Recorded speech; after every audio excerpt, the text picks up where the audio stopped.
60% of dietitians go into a clinical job, but the pay isn't so hot, and I'm here to share that there are many options for us dietitians as far as career options to make money outside of that traditional clinical position. Today, I'm going to show you how you can start your private practice without working clinical. As a dietitian, you're probably wondering, well, where can I work, right? Because oftentimes we're told that clinical is the only option, or gosh forbid, we're sentenced to that 2 years of clinical death sentence that most of us feel obligated to fulfill. It's just this myth perpetuated somewhere in our schooling, right? Usually our dietetic internship. There are many options where you can work as a dietitian: consulting, coaching, sports dietitian, corporate, academic. There are options also where you can create courses, memberships. Like, long are the days where you have to offer one-to-one counseling as the only option in private practice. There are many different job opportunities and opportunities for work as a consultant and a contractor as a registered dietitian beyond just stepping foot into a clinical office. But whatever job you decide, and especially if you decide to start your own business in private practice, you're going to need to increase your visibility so people know you exist.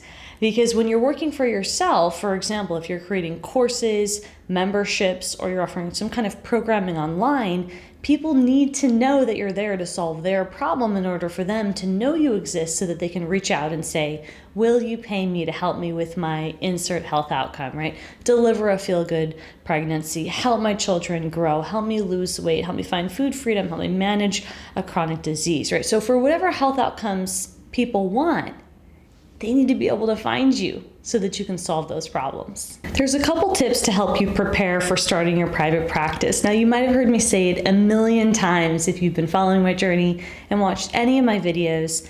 Mindset is key. One of the fundamentals in business is learning about yourself. The fundamental in business is you. Number one, it's got to start with you. Your mindset, your ambition, your willingness to do the work and show up even on days that aren't comfortable, on days that are frustrating. And that's what it's like to be an entrepreneur. It's very rewarding, it's very gratifying, and also there's a lot of challenges. And that's why focusing on a growth-oriented mindset is imperative if you want to be able to help more people and work for yourself. Networking with other people is really important, and it's a great way for you to build your mindset. So you can start looking for people that are pursuing a similar avenue as you and ask them, what are their goals, right? Have conversations, connect with people, and these verbal communication skills that you can adopt with networking with your peers will directly translate to your clients and your ability to communicate better and more effectively with potential clients and current clients.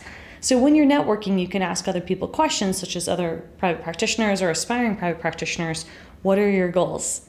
Right? Who do you want to work with? Why is this important to you? And as you're asking these questions, you'll help reflect better on your own goals as well as provide a sounding board for someone else and a friendship.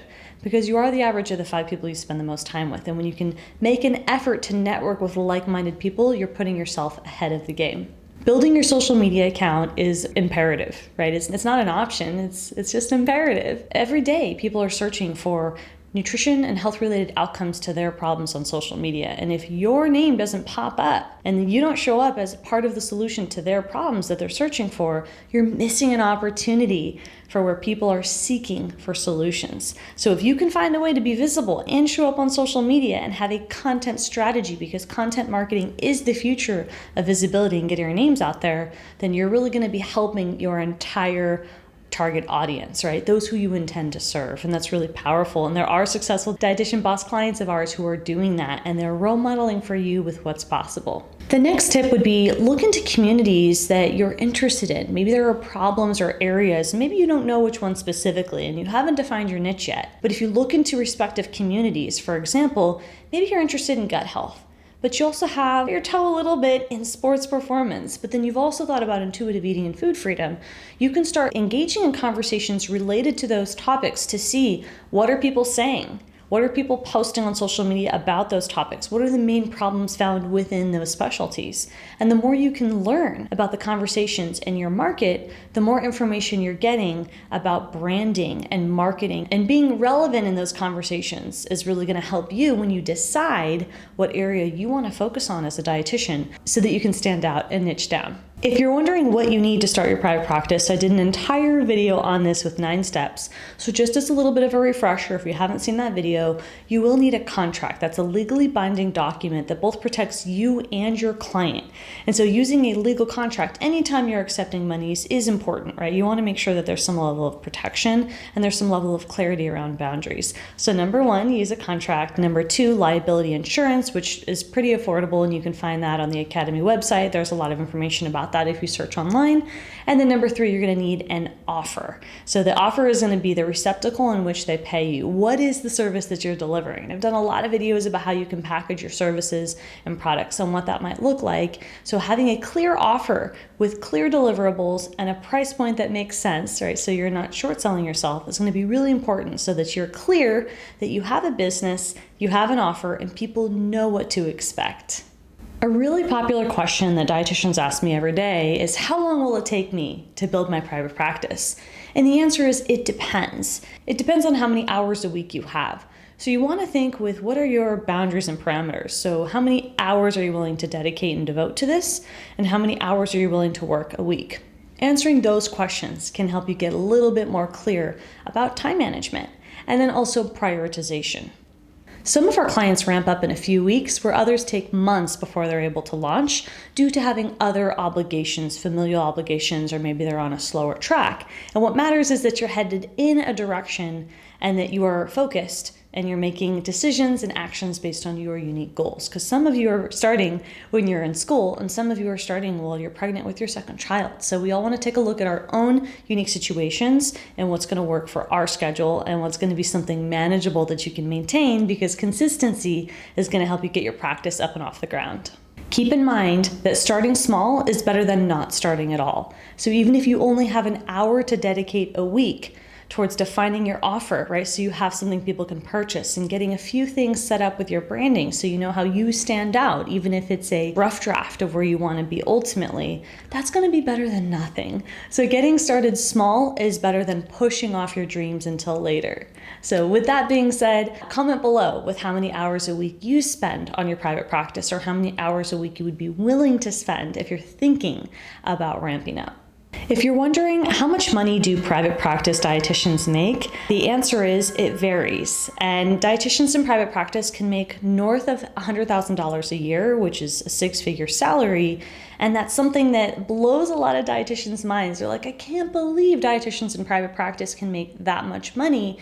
And the answer is, when you're your own boss, and you're not managed by somebody else, right? You're not part of a government entity. Private practice just means you're an organization not owned or managed by a government entity.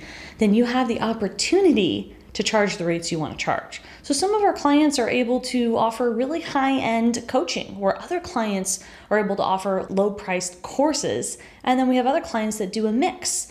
And then we've got other clients that hire coaches under them. So there's a lot of different ways to make money and to package your products and services in private practice, right? You can do virtual, brick and mortar, hybrid. But what matters is that you are clear with what your goals are, because not everybody in private practice wants to make 6 figures, but your opportunity to make more money is there in private practice because you are the boss. You get to make the rules, you get to package and price your services the way that you intend. And that's why there's so much freedom and flexibility, and also joy in defining what type of client you want to serve and how much money you want to make and charge them. Keep in mind that you can start your private practice while you're in school. You can also start your private practice while you're working your full-time job. What you want to do is check licensure laws with where you live and make sure that you're being compliant with your license. Because if you live in a licensure state or a non-licensure state and you're accepting clients and you're offering private consulting in a state that doesn't have licensure, you do want to make sure that you're dotting your I's and crossing your T's.